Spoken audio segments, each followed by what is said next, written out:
Do I detect a spark between her and Conrad? Let me reassure you. You help them to make some decisions they'll value later on. And some I think they may regret.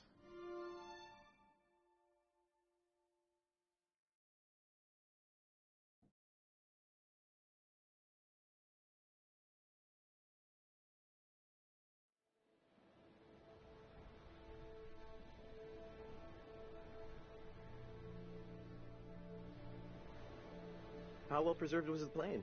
Pretty much what you'd expect.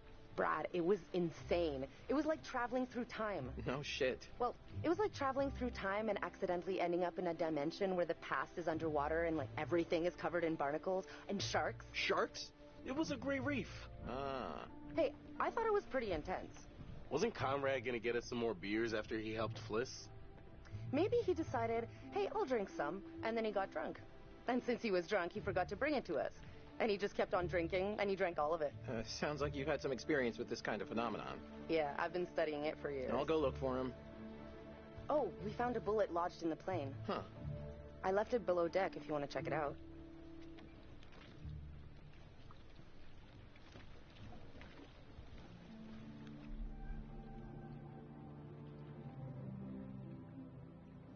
Alex, you're like an open book with a 50-point font. I can read you from a mile away. Something's up. It's nothing. I'm fine. Bullshit. You're like Monsignor Mopington over here. Julia, are you happy?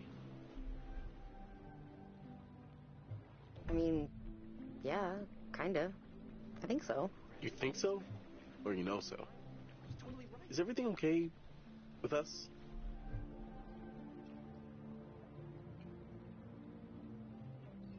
One of the things I love about you is how passionate you are.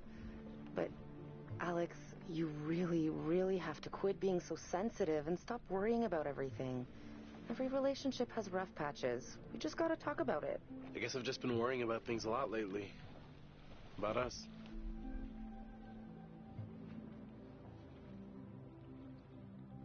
There's nothing to worry about, really. I honestly don't know what got into you. Everything's great. Okay. Yeah. You're right. I'm gonna go find Brad and Conrad and Fliss.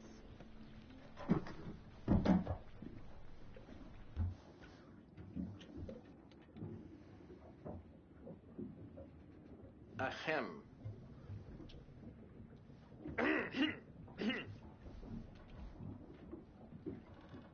Yeah. Sorry. Didn't mean to interrupt. Oh, yeah, the beers. I was just getting them now.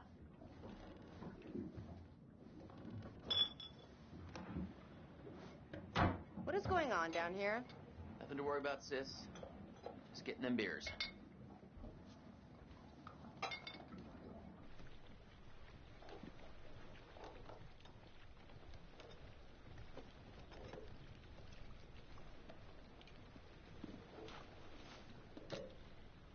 All right. Now that everybody's here, let's take a look at the navigator's pad we found. Maybe we can figure out why the plane was out here. Where'd you put it? It's in your case. Okay, I'll go get it. Hey.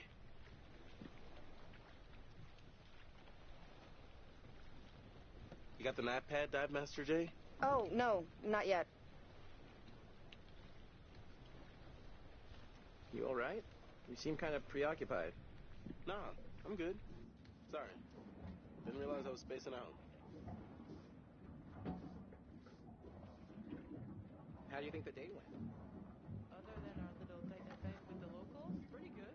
People always say they have dive experience, but Alex and Julia seem to actually know what they're doing.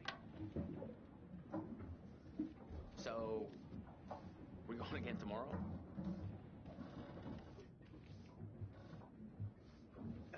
Yeah. It seemed a little too dangerous for my blood.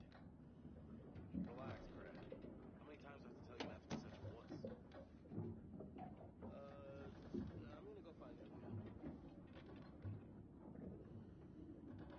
Hey, almost time for barbecuing. Got the pad yet? Right here. Come here, you vixen. Easy, Tiger. We should get back. Right here.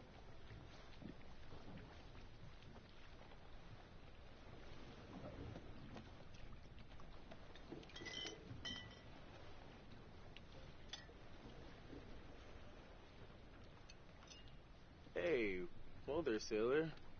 Excuse me? Careful. If you did decompress too fast, then you should go easy on the beer. Alex, I'm fine. I think if I got the bends, I would know by now. Not always. Sometimes the bends can be super delayed. It could be hours or a day or two. The bends? Yeah, it's when you come up from a dive too fast. Yeah, decompression sickness. Nerd. Little nitrogen bubbles that get stuck in your bloodstream. Hurts like a bitch. It's really serious. Divers get sick and die from decompression sickness every year. And that is why the good Dr. Conrad says drink them if you got them, because either you're fine or you're going to want a little something to ease the pain. Julia, I'm telling you not to drink any alcohol right now. Oh, come on. Telling you? Take orders from this guy? Just drink a beer.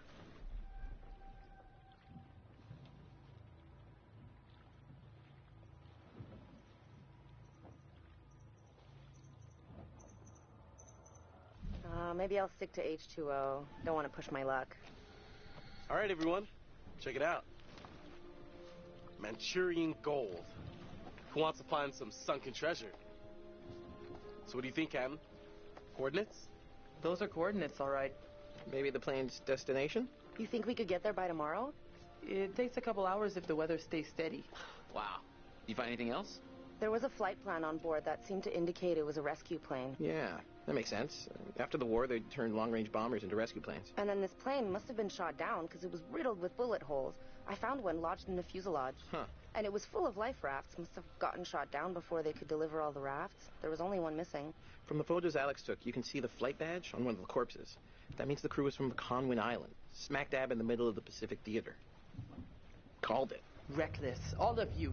Excuse me? I told you to leave everything down there alone. Oh, come on. We've been through this already. I'm not talking about the law.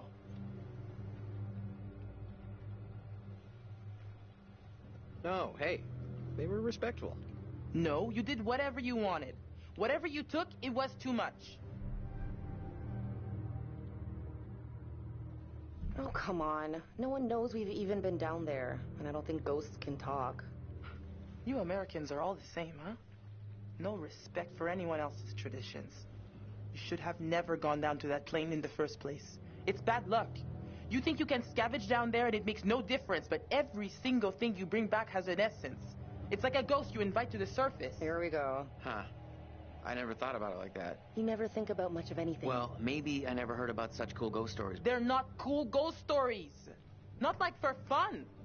People drown in these waters and you have to respect their resting place. Damn straight. Brad, you got a fun ghost story, right?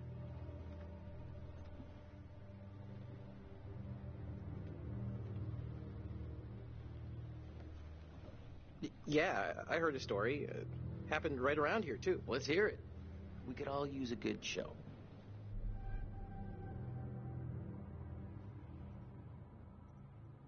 Let's hear it. I bet you can spin a good yarn. It's kind of messed up, actually. Scare away, little bro. Okay, here goes. This story is true.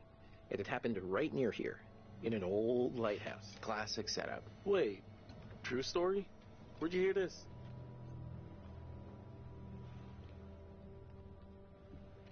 If you need to know, it's ripped right from the rotting pages of the terrifying, ancient in-flight magazine I was perusing on our way here.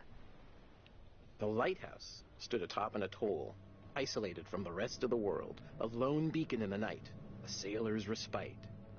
The lighthouse keeper would hear the waves pounding the rocky shore. One misty morning, he comes upon a woman, covered in blood. She's stumbling down the beach. He hurries to her aid, and she falls into his arms, sobbing. As he hurries her back to the lighthouse, he asks where she's from. He doesn't waste any time. Smooth.